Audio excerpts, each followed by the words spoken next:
Well, I went to high school in Wisconsin, and I've been in the prep and concert choir for 4 years. Okay. That's where I had my vocal training, my initial vocal training. But not your Arabic. But not the Arabic, no. Basically, all that training was mostly self-taught. Oh, wow. It's just that this repertoire, this kind of vocal music fascinates me. And there, in the Arab world in particular, not just in the Arab world, there is there's a shortage of vocalists who execute adhan, the call to prayer, and Quran recitations, and Islamic cantorship. Like in the old days, you had masters, you had really, you had giants. Nowadays, if they don't exist, then that type of music is no longer popular. But still, this kind of music still fascinates me, and I sing in my car all the time. Good for you. I sing in my car. It's the only place I can train myself. But no. Your passion comes yeah, across. that's where it is. Yeah. And he's modest too. He has an extensive repertoire of classical traditional music that, as he mentioned, it's not like we're talking about it as, oh, it's a dying art. It's just something that needs to be rediscovered, resurrected. And in order to do that, this type of art specifically, though, is almost exactly meant to be sung in parlor settings like this. Where everybody actually sitting with you participates with it. So it in and of itself is almost a spiritual practice too. It really is. Listening to him sing what he does, he has an incredible voice. Hearing Arabic, growing up in Iran, and hearing azan at noon, and just hearing the azan at noon. When I went back to Iran after 21 years, when you hear that, my hair stands.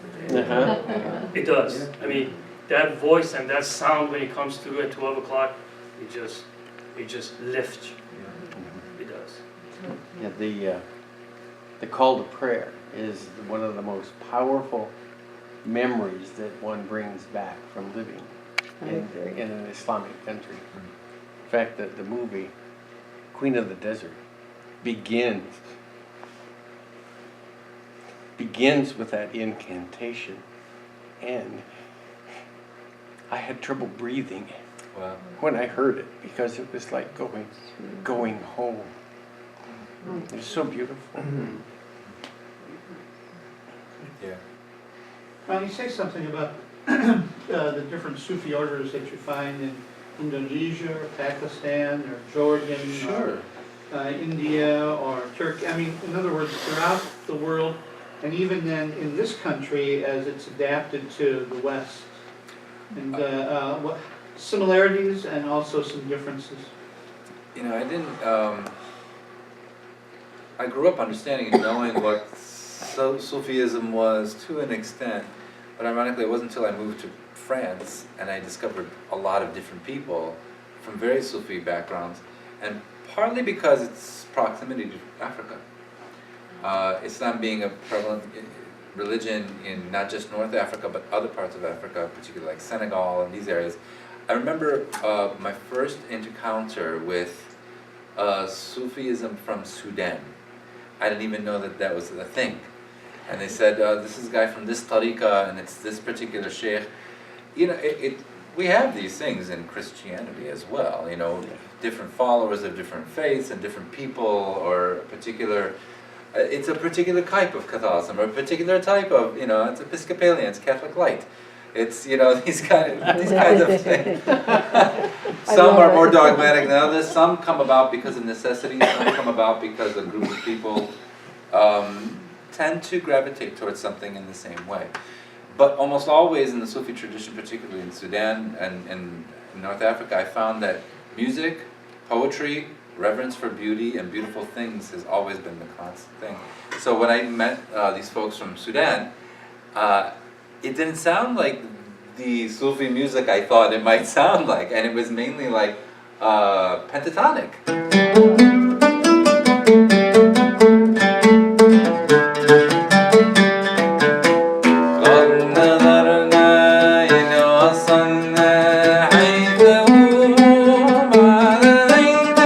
I mean, it sounds like it could be a, John Lee Hooker song almost. So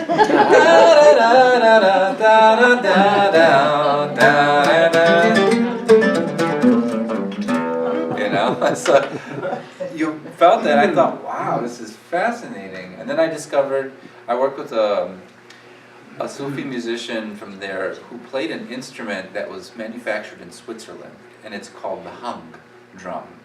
And it looks like a little UFO that you place on your lap, and it's like an inverted kettle drum.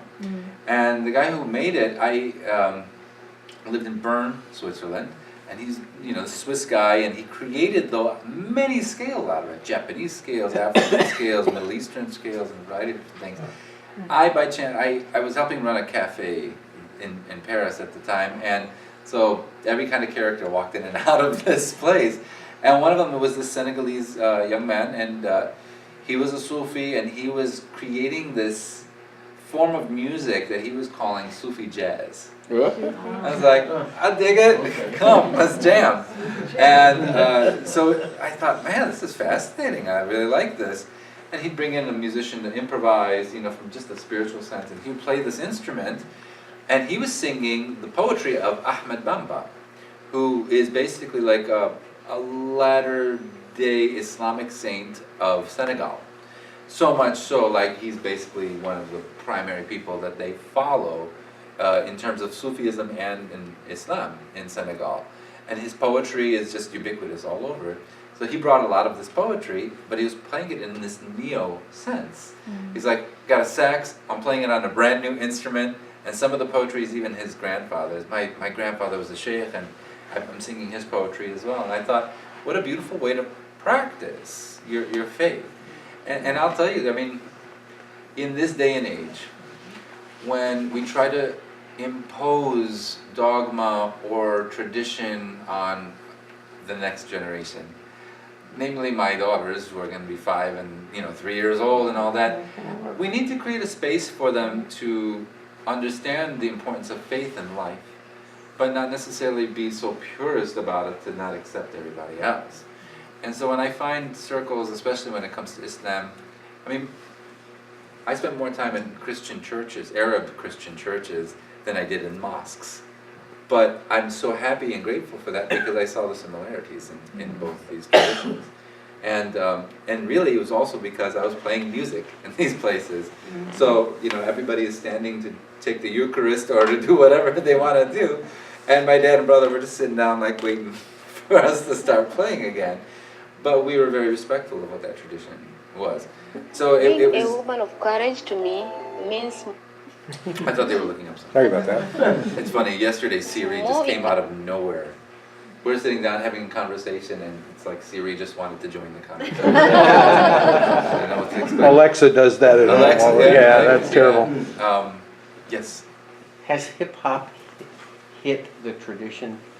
Somewhat, I will say. That brings us, that's a perfect segue to when I discovered another Sufi tradition that absolutely changed my life, which was Qawwali. And Qawwali is the Sufi tradition of Pakistan and India, South Asia.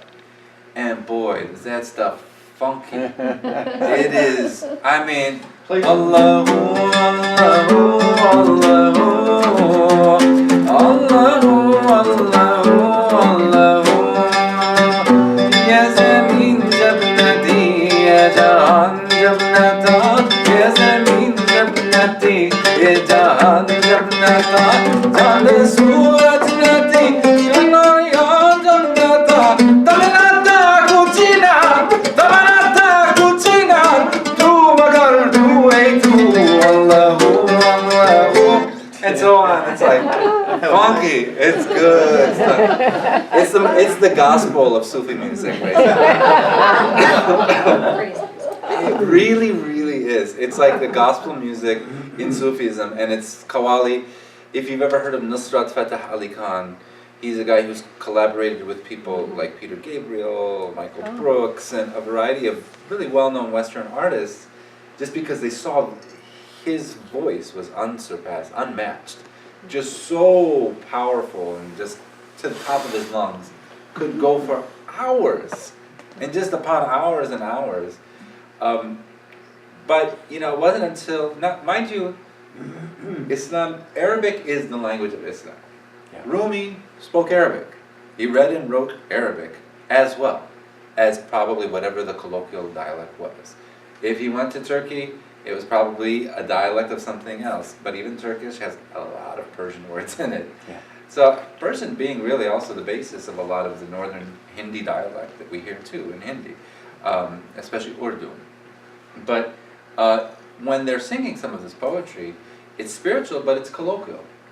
That's why I think it's become where, I can tell what's Qawwali like that, because it's just so funky, and they say it in Urdu, they say it in their language. I can tell what's Turkish like that, just because after a while you hear the way that they bend quarter tones or commas. Like, play a Turkish Hijaz, play a regular Hijaz, play a half-tone Hijaz. This is a normal scale. You can play it on a piano. It's on the black and white keys of the piano. Here's a Turkish version. It's just slightly raised. That second degree is just slightly raised.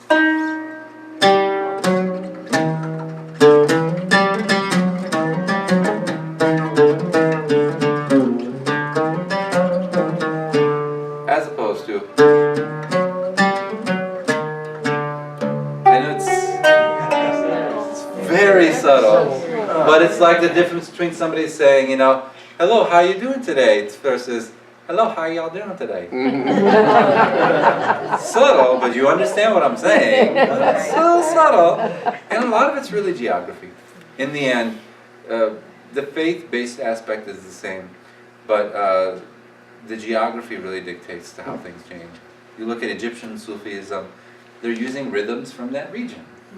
And the dialect sometimes, or whatever it is. But usually the Arabic Sufi stuff I found, because Arabic is the inherent language of the Quran, it has a special place when it's said or sung and spoken in Arabic. Mainly probably for me because I can understand it better. But mind you, even like the stuff that we've done with the Jirahi order, half of the set was in Arabic too, but spoken with a Turkish dialect. I think it's the people as well that define what we just demonstrated. Exactly. The Turkish people are different than the Arab people. Yeah. They're different. Yeah. They live in different environments. This, for example, is a Turkish kanun. That's why you see 12 different mandals on each string.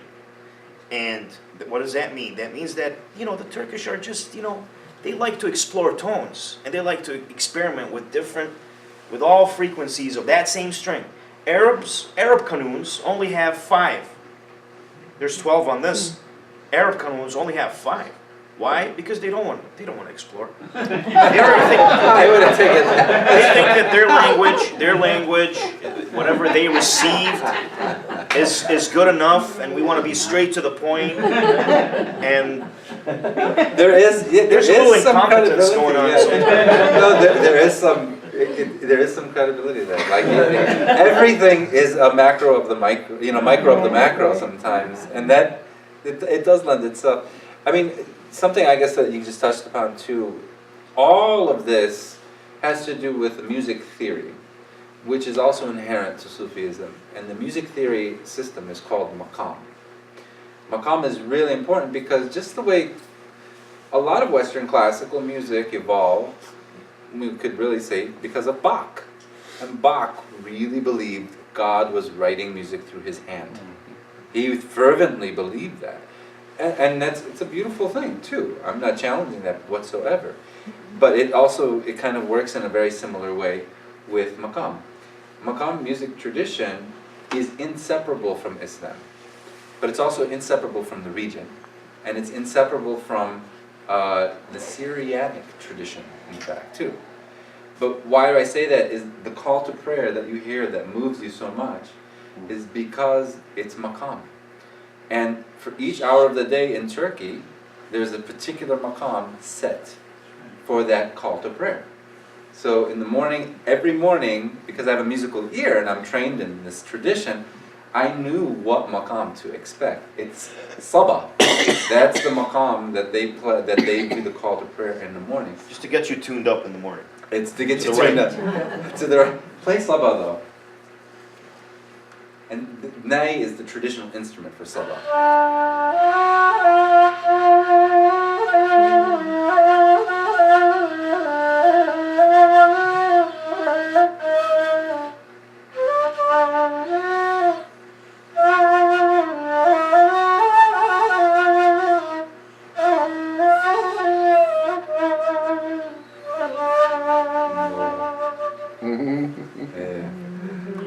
And the note clusters are so close together. It's probably one of the first maqams, really, if you think about it. Because even in like the Sama Veda and the Hindu traditions, mantras generally just go back like 2 or 3 notes. Da dum da dum di da da dum om namaha da dum da da da dum da da da da. So this is kind of like adding just one little extra note. But then you get to the afternoon prayer, call to prayer, and it would be, in Turkey at least, it would be Hijaz, which is another maqam. The reason this is important is that the music theory is tied to the religion and the spread of it, because then maqam started becoming used in China, and the Xinjiang province of China, all the way to Cordoba, Spain, throughout Africa, all the way to California with surf rock and Dick Dale. I'm aware of the time, and I want to be respectful to all of our folks here. Could you all close with one more piece of music for us? Yeah, Imam Rus. Yeah, Imam Rus. Sol.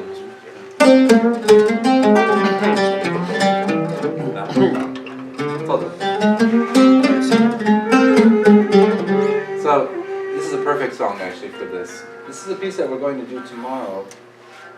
And we were having this conversation on the way here. He's like, so tell me, what do you think?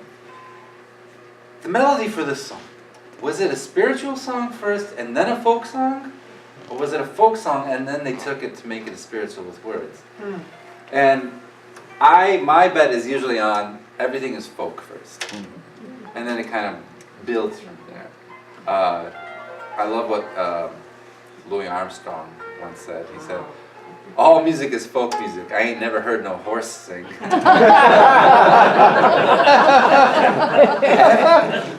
And I say that only also because evidence has shown that a lot of the hymns or hymnals that you find, not just in Islam, I play a lot of liturgical Jewish music, I play a lot of liturgical Eastern Christian music as well, and a lot of bhajan, which are Hindu traditions. I've recorded several albums of bhajan actually. Almost all of them, almost every single one without fail, what they have done is taken popular songs, popular melodies, and put their own lyrics on there. It's fine, but it's like, thou shalt not steal, doesn't apply there either. In the Christian tradition, especially in Europe, many of the original that we know now as hymns were, I hate to say it, but they were kind of like bar songs that the common working man sang when he got off work. And because they knew that the people who wanted to convert those to hymns, they knew there wouldn't be a learning curve for people to learn the music. They already knew the tune. Exactly. And then they would write Christian lyrics and turn it into a hymn, and it made it very easy for the common man to learn because he already knew those tunes. He was already Exactly. singing that music. Charles Wesley was famous for He it. was. That's exactly the case with this piece right here. And the title of the words we have here, and it's become very popular, is called Ya Imam al-Rusli. And it's also known though as a famous folk song in Syria called Tahte Hawdajha, like under the canopy of The howdah. the howdah. It's pretty much the tent that's placed on the hump of a camel. It's made for back in the old days, especially for women. That's the folk version. The more spiritual version, yeah, Imam al-Rusli is like, oh, Imam of prophets, you know. So it's an homage to the Prophet Muhammad. Give it a shot.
Let's say thanks one more time.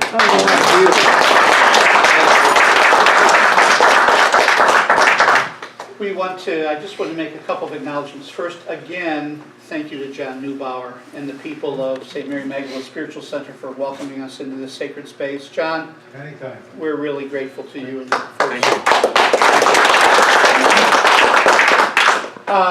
The ceremony tomorrow, I really am obliged to say, and I'm happy to say, is made possible not only because of your generosity, but because of a grant from National Endowment for the Arts, the Indiana Arts Commission, and Arts United of Fort Wayne. And we wrote a grant a year ago, and we were fortunate enough to receive the grant, and so I really need to acknowledge them, and I'll do that again tomorrow night. But we're really grateful to Arts United here, who kind of was the conduit for receiving that grant. So make sure that you, if you have an opportunity to say thanks to Arts United in any possible way in the months to come, that you do.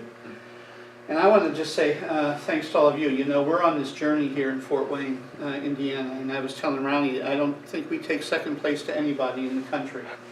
The kind of programs that we offer, and it's not only about social justice, you know, I mean, it is about social justice, but it's also, as we learned from our friends in Palestine, resistance can be beautiful. And this is beautiful resistance here as well. And so the beauty of these various cultures that we've been bringing to Fort Wayne in terms of drama, theater, poetry, art, and music,